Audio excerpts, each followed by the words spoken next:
He underestimates the danger of temptation.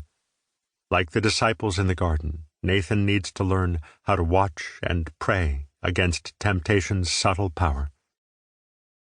Craig is a spiritually mature Christian man entering midlife. He has been married for 25 years and has 4 children in middle school and high school. He is a veteran lay leader in his church and enjoys a close walk with God. But Craig is saddled with many burdens, and his emotional resilience isn't what it used to be. He faces new temptations in his 50s and needs Jesus more than ever. Paul's words, "Let him who thinks he stands take heed lest he fall," echo in his mind. Craig is searching for practical ways to put this into practice. While their seasons of life are quite different, Beth, Nathan, and Craig have a common need: the consistent exercise of vigilance over their hearts and active dependence on the Lord's sustaining grace. As varied as their temptations are, Paul's exhortation applies. Watch, stand fast in the faith, be brave, be strong. 1 Corinthians chapter 16, verse 13. The Puritans on watchfulness.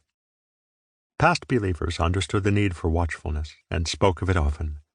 This was especially true of the 16th and 17th century English Puritans and their evangelical heirs in the following centuries.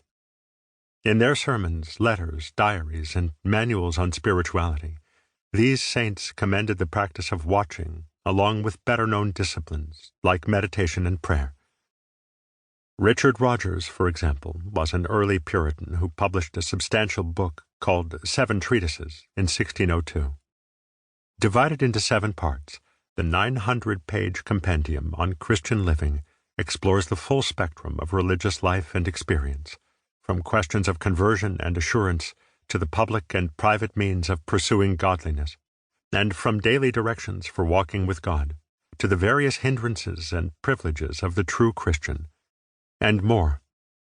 In the 3rd treatise, Rogers discusses the means whereby a godly life is helped and continued, and divides these helps into 2 categories, public and private. The private means include things you might expect, like meditation, prayer, and fasting.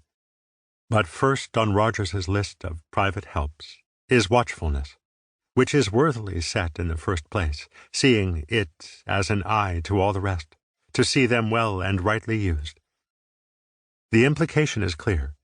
Neglect watchfulness, and you will hinder other spiritual practices. Watchfulness is the whetstone of the spiritual disciplines, the one practice that keeps the other habits sharp. In their teachings on watchfulness, the Puritans commonly quoted Proverbs chapter 4, verse 23. "Keep thy heart with all diligence, for out of it are the issues of life." John Flavel wrote an entire book on this verse, "A Saint Indeed, or the Great Work of a Christian Opened and Pressed."